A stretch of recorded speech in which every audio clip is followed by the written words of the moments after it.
A poor child was eating his lunch, when suddenly his classmate mocked him for having no money to buy lunch. The kid started crying, but soon he stopped when he heard a kind voice. He looked up to see the school janitor wiping a tear from his eye. The old man gave him a warm smile and said, "Don't cry, son. You come with me." The child wiped his eyes with the back of his hand and nodded slowly. When they got out of the cafeteria, the old man took him to an office at the end of the hall. It was the principal's office. But before they could knock on the door, it swung open and a man came out.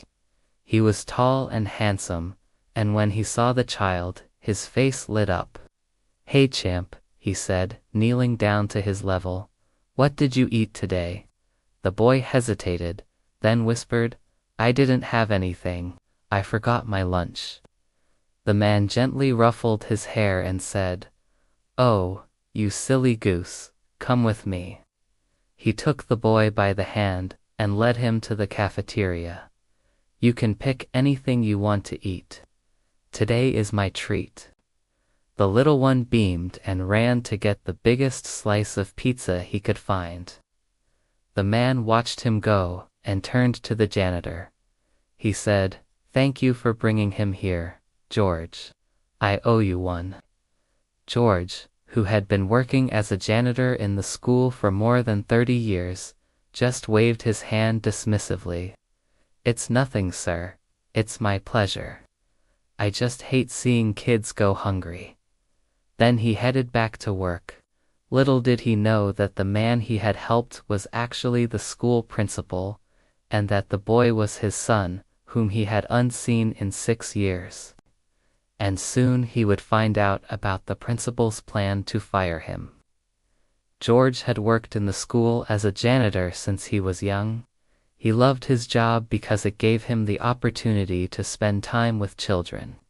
One day he noticed one of the students hadn't brought lunch and was skipping the morning classes. Being a kind-hearted person, he gave the boy some money so he could buy himself food. There were several other kids like this at the school, and over time, George became the father figure that many of them never had. Although the school provided free lunches, there were times when that wasn't enough. Many families couldn't afford to buy their kids extra food or other necessities. So George would secretly pay for those things, making sure they didn't feel left out. He did this for years until one day the school introduced a new system to track attendance.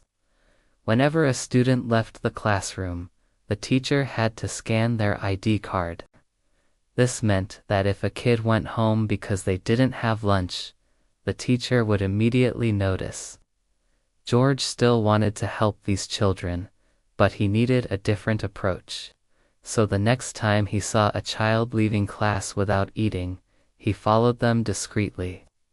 When he found them sitting alone in a corner crying, he sat down next to them and asked what was wrong.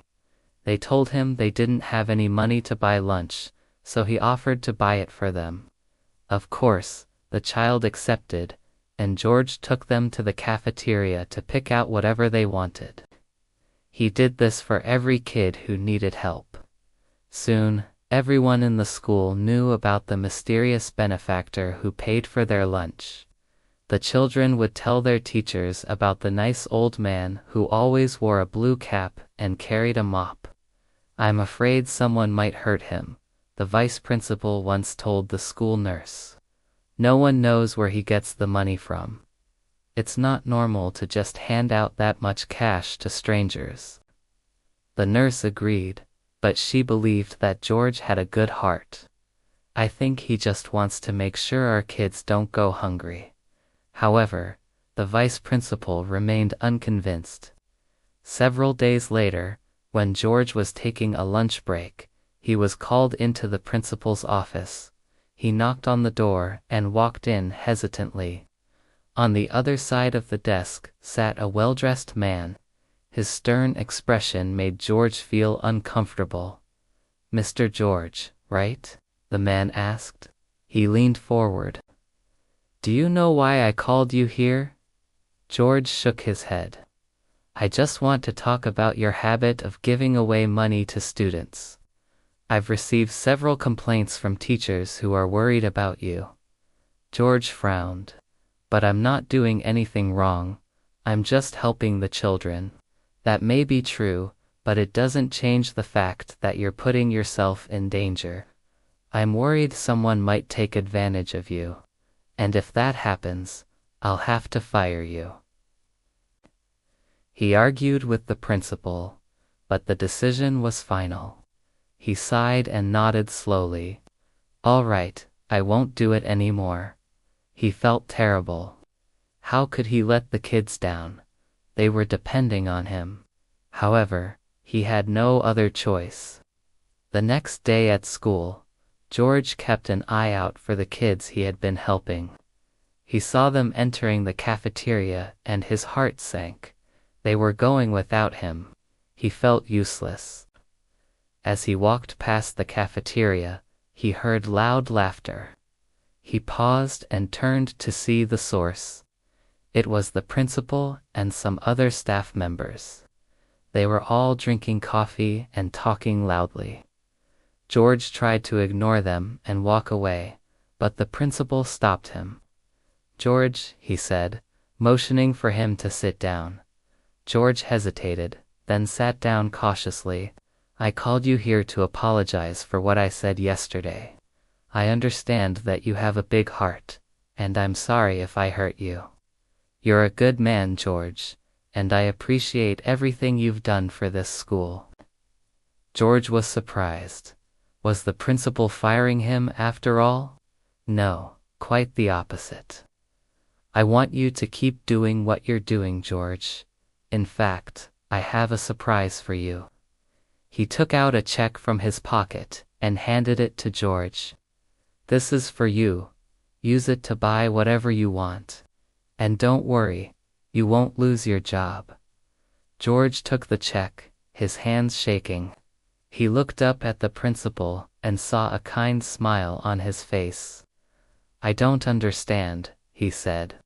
The principal stood up and walked closer to him. "I want you to use this money to buy supplies for the kids. Whatever is left over, you can keep for yourself."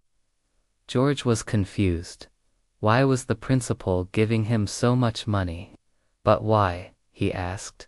"Because I know you won't ask me directly. I need you to take care of the kids.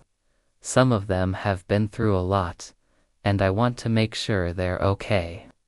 George's eyes widened. He finally understood. The principal was the child he had helped years ago.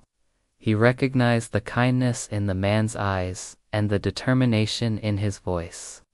He felt a lump in his throat and couldn't speak. He reached out and hugged the principal tightly. The man was taken aback, then returned the hug. "Thank you, George," he whispered. "I wouldn't be here if it wasn't for you. You're the best janitor this school has ever had." After that, George went shopping for the kids. He bought them clothes, shoes, and toys. He even set up a fund so that they could go on field trips that their parents couldn't afford.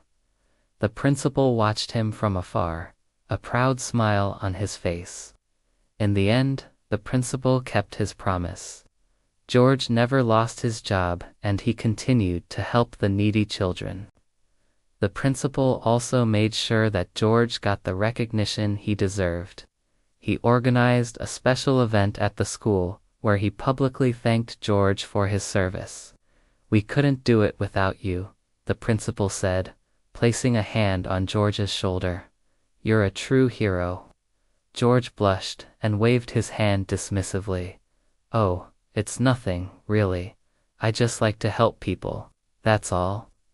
After the event, the principal took George aside and told him how much he appreciated everything he had done.